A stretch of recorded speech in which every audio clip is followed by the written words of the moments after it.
Hola, algunos ya me conocen. Mi nombre es Jesús López, director del Organismo Mexicano de Soldadura, ingeniero industrial e inspector nivel senior por la American Welding Society. Cerca de 45 años de experiencia dentro de la soldadura y a todos los niveles. ¿Okay? Pero comencemos con la plática del día de hoy. Frecuentemente me han preguntado sobre las uniones de continuidad en elementos estructurales y muy particularmente en una que le denominan forma de Z, mejor conocido como junta tipo carpintero. Hablemos de esta en especial. Veamos y platiquemos un rato desde mi punto muy particular sobre este tipo de junta. Cuando trabajamos en la fabricación de elementos estructurales y por necesidad de diseño se requiere una longitud tal que no es posible conformarla a causa de las longitudes convencionales de los materiales comerciales, se procede para conformarlas en realizar uniones por medio de soldadura y casi en la totalidad de estas se aplica el criterio que sean juntas a penetración completa para garantizar una distribución de esfuerzos uniformes con la resistencia requerida. En el caso para los diseñadores, el cálculo de los elementos parte de un principio básico de continuidad, es decir, con lo cual observan el elemento como una sola pieza, aun cuando esté conformada por segmentos. Es decir, para el diseñador, la trave opera desde el punto A hasta el punto B como si fuera un solo elemento. No importa qué tipo o cuántas uniones existan en este, ya que da por asentado que la unión soldada debe de cumplir con las características especificadas, y más aún si éstas se encuentran dentro de un código de referencia. En las uniones de continuidad en elementos estructurales de acero, se acostumbra por algunos estructuristas el realizar uniones tipo Z. Estas uniones pueden presentarse de dos formas, como lo vamos a observar en las figuras que se encuentran del lado izquierdo y a continuación. Siendo las uniones en Z al borde de patín y las direccionadas al centro del alma, también conocidas como uniones tipo carpintero. En esta primera parte de plática vamos a hablar solamente de las segundas, de las que son tipo carpintero, como se muestra. Las uniones en Z tipo carpintero, si bien estas uniones funcionan de forma excelente para algunos elementos de madera, no son consideradas una buena práctica, una práctica recomendada para las uniones de elementos de acero, y mucho menos cuando estos elementos estructurales están sometidos a tensión y compresión, considerándolas por algunas especificaciones incluso como uniones prohibidas. Sobre todo cuando se trabajan en elementos a tensión inversa, es decir, a tensión y compresión de manera cíclica. Antes de continuar, hablemos un poco sobre los esfuerzos de estos elementos. Como primera parte, hablemos sobre lo que viene siendo la concentración de esfuerzos.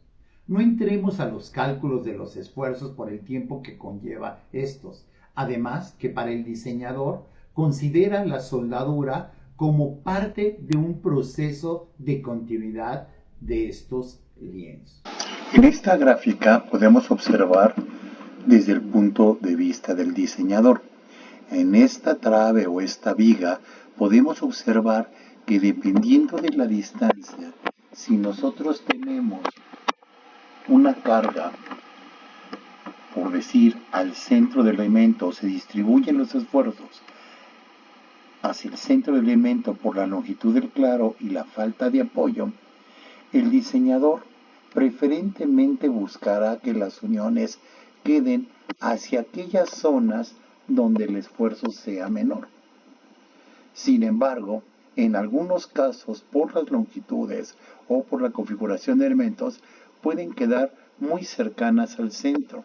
Entonces, eso implica que este tipo de soldaduras estén sometidas a esfuerzos, o sea, a cargas tales que pueden inducir a la falla si presentan algún tipo de discontinuidad. Dentro del sistema tradicionalista de la configuración en Z, algunos establecen como premisa que se tienen tres sectores de esfuerzos, dos verticales, uno que trabaja tensión y otro que trabaja comprensión, y un tercero que al encontrarse en el corte horizontal al centro del arma se considera que trabaja sobre un eje neutro. Partiendo de un diagrama de esfuerzos, esta sería la representación del criterio anterior: compresión, neutro y tensión. Lo podemos observar aquí en el diagrama. Como comentamos, la parte superior es la que estaría trabajando a compresión, la parte inferior sería la que estaría trabajando a tensión y el eje neutro se encontraría al centro. Esto no es totalmente de esta forma. Realmente va a haber esfuerzos tanto de tensión como de compresión a diferentes alturas. Pero podemos decir también, ¿sí?, que estos esfuerzos en relación a la zona, su proporción va a ser menor. Por otra parte, lo anterior no es en todos los casos completamente cierto.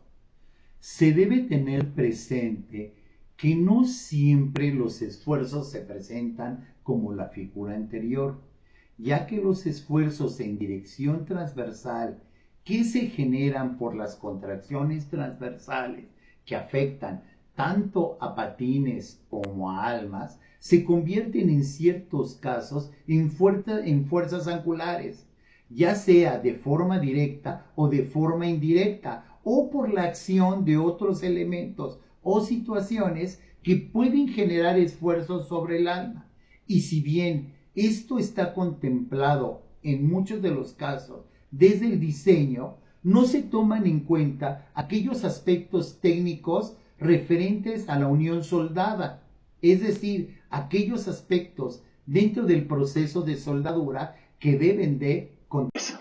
Muchas veces suponemos que la carga es uniforme sobre toda la zona y esta, podemos decir, efectuará hacia este eje. Sin embargo, muchas veces debido a movimientos cíclicos, debido al posicionamiento del armado, pueden presentarse en direcciones diversas. Esto implicaría una cierta torsión del elemento, por lo cual se ejercería una fuerza en esta cara, ¿ok? Lo cual va a repercutir que se realice un sistema de fuerzas y vamos a tener componentes tanto en el eje X como componentes en el eje Y. Las componentes en el eje Y se estarán basando bajo el principio anterior. Sin embargo, aquellas que están sobre el eje X van a repercutir fuertemente sobre el alma del elemento, ocasionándonos concentraciones y principalmente serían en esta zona, donde llegaríamos a tener un esfuerzo aún mayor. Y es en la zona donde tenemos una soldadura colocada horizontalmente. Otra premisa que manejan los tradicionalistas con respecto a este tipo de unión es que al no encontrarse los segmentos verticales en la misma ubicación, tienen mayor capacidad de carga y menor riesgo, lo cual es correcto hasta cierto punto, pero no es significativamente. ¿Debido a qué? A que la longitud del segmento horizontal en la mayoría de los casos solamente es una parte proporcional de la altura h que tiene el alma con respecto de patín a patín. Entonces de ahí su desplazamiento no va a repercutir fuertemente en la capacidad, pero sí nos va a repercutir dentro de los aspectos de soldadura.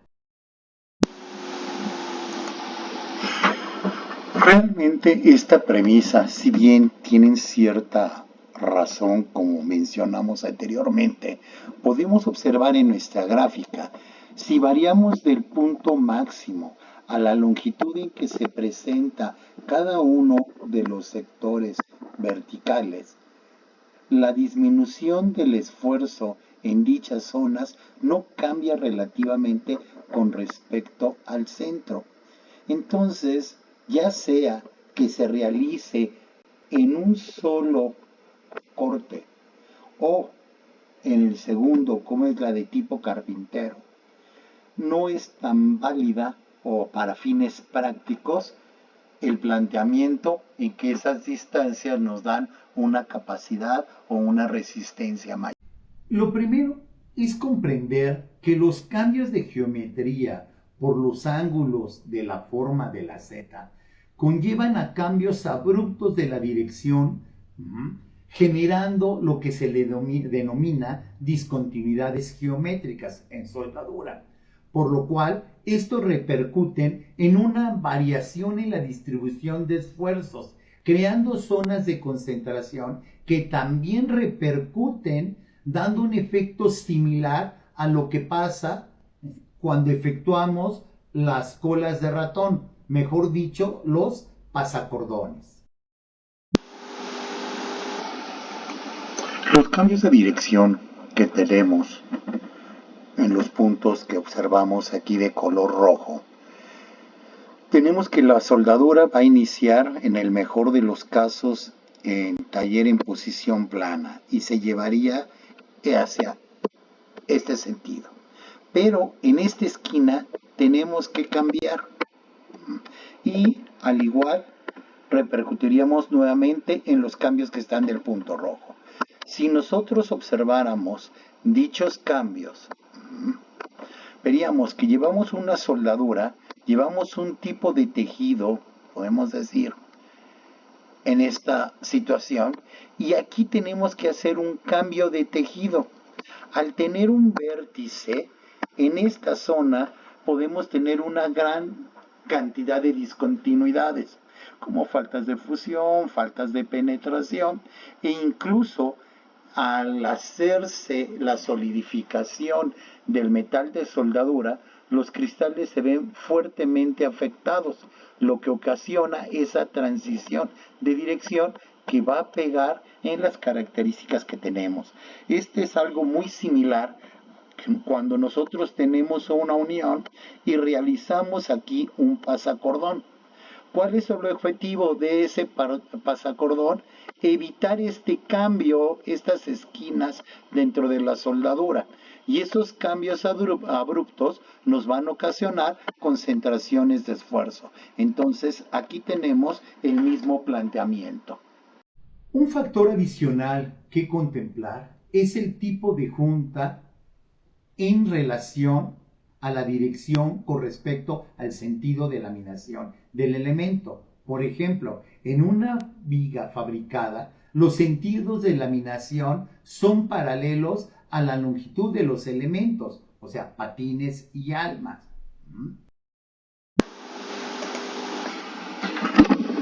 Se puede observar fácilmente en la figura. Generalmente, por la longitud de los elementos, el sentido de laminado de los patines es como se muestra en esta forma. Ahora, ¿Qué pasa con el alma? Pues el sentido del laminado generalmente también por la longitud va a ser en estas direcciones. Entonces, al nosotros manejarlo en la dirección del laminado en esta, tendríamos que estos segmentos son transversales a la dirección de laminación y tendríamos que este segmento, el segmento horizontal, sería paralelo a la dirección de laminación. Como pudimos observar, en esta relación, la capacidad de la unión soldada con relación a la dirección de la soldadura y a su vez con la dirección de laminación se tienen conocidos y que cuando hay este cambio de dirección de la soldadura, siendo esta paralela a la dirección del laminado, la capacidad tensil se puede reducir hasta en un 30% con relación a cuando la soldadura es perpendicular al sentido de rolado, al sentido de... Aquí podemos observar cómo es la dirección de rolado, cómo va nuestro elemento. Bueno, observemos esta soldadura, aquella soldadura que es transversal a la dirección de rolado. Si nosotros tenemos nuestras placas a unir con nuestra preparación, vamos a observar que la dirección de los granos del laminado va a ser en esta, ¿ok? Y la de la soldadura va a ser en esta dirección, por lo cual podemos ver que tienen cierta simetría. Pero si nosotros observamos ahora la soldadura que es paralela a la dirección de rolado, nosotros podríamos observar en nuestra ranura que la dirección de rolado de nuestros elementos, ¿sí?, es en esta dirección, ¿ok? Mientras la de la soldadura va a ser en esta. Podemos decir que hay un cierto ángulo entre estas, ¿sí?, que tienden a ser perpendiculares. Pero ahora, si nosotros observamos una soldadura axial, como es en este caso, cuando la soldadura es a través de los cantos, nosotros podíamos observar que el sentido de laminación, ¿sí?, de los granos va a ser en esta dirección, ¿sí?, y la orientación de la soldadura sería en esta.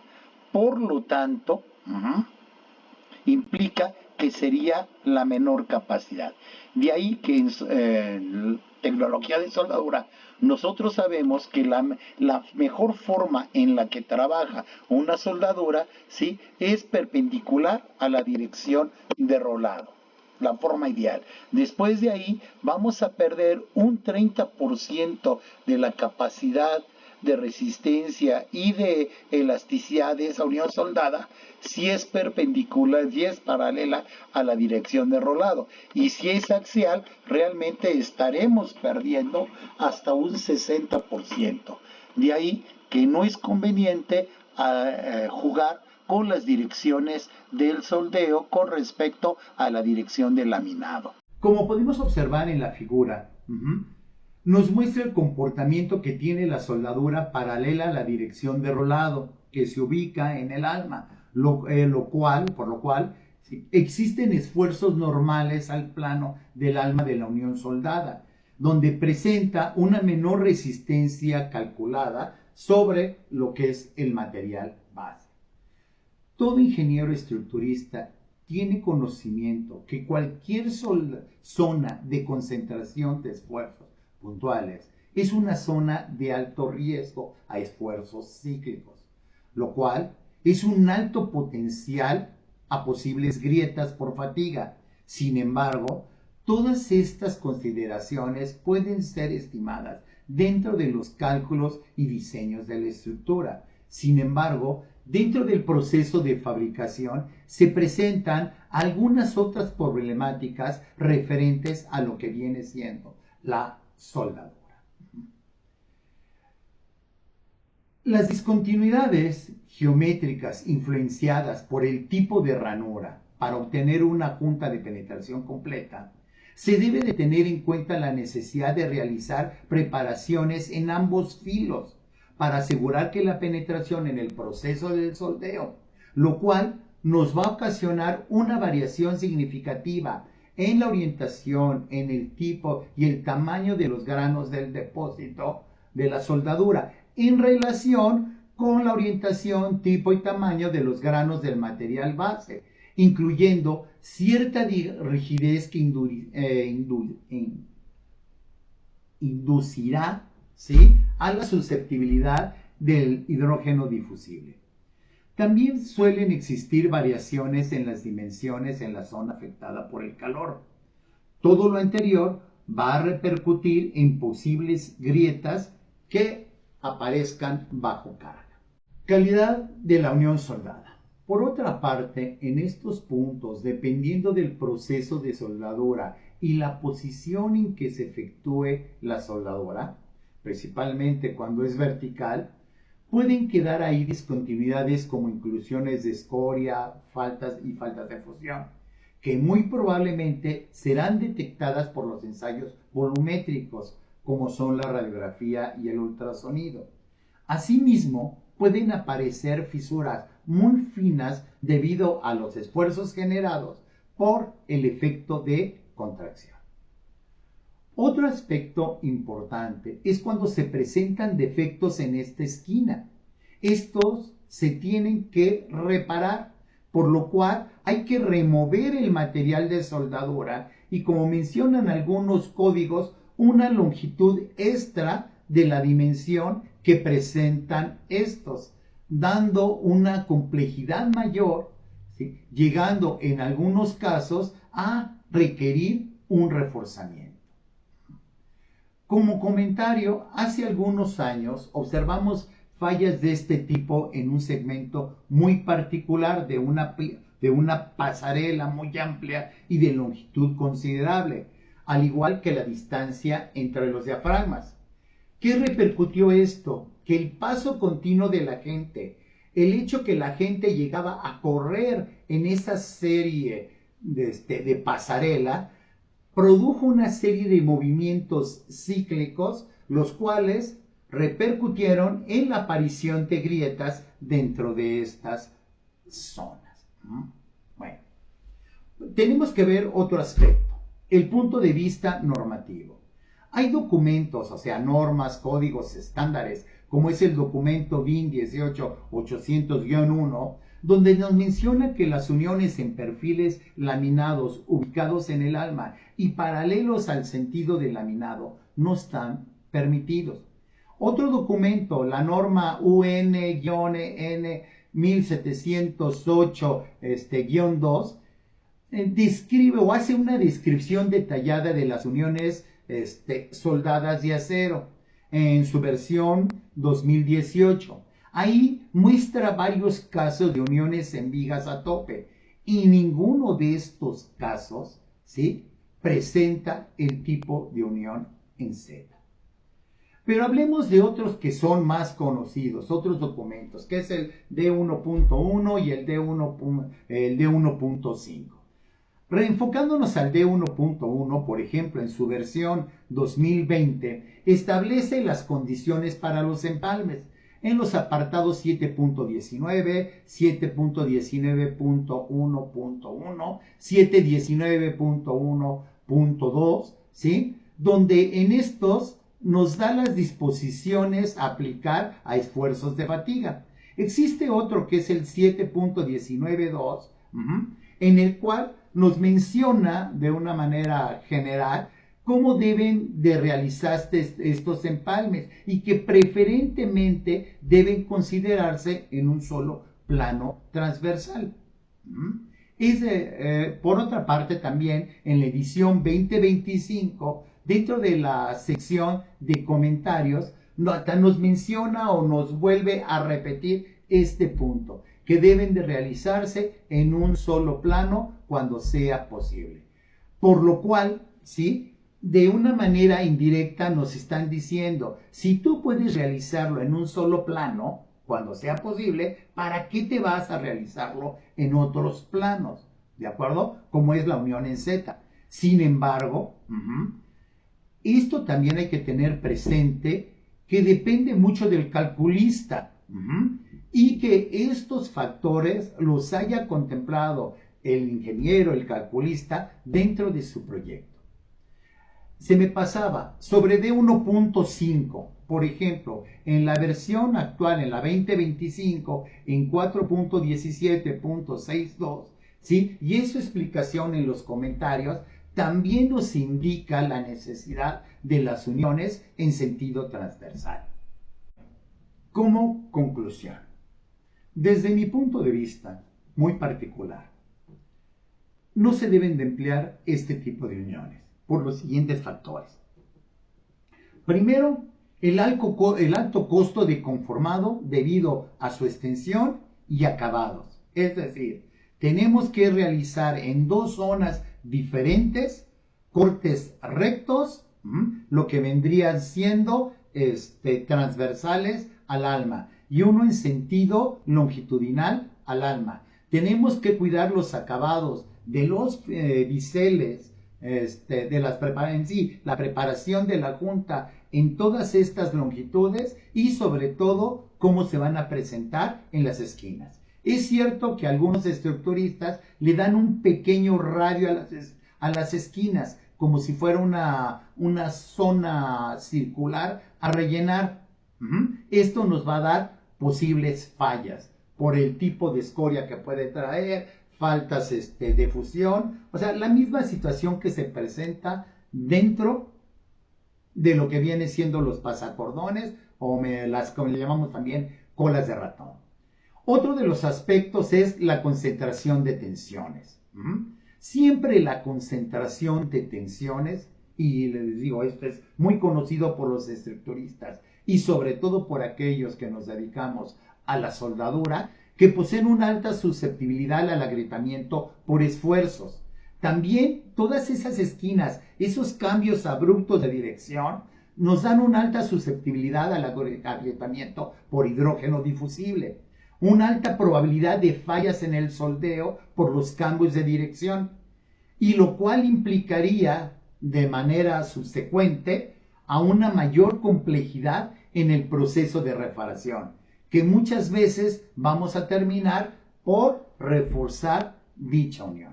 Entonces, partiendo de estos puntos, de ahí es que me baso a que no sea recomendable. Pero vuelvo a reiterar, también depende de la proyectista que tome todos estos factores y del riesgo al que quiera exponerse. Les agradezco su tiempo. Si alguien quiere obtener esta información en vía electrónica a través de un documento, por favor diríjase a nuestros correos electrónicos que van a aparecer a continuación. Espero que esto les sirva. Muchísimas gracias. Y emítanme por favor sus comentarios, estando de acuerdo o no. Y podemos discutirlo en otro apartado.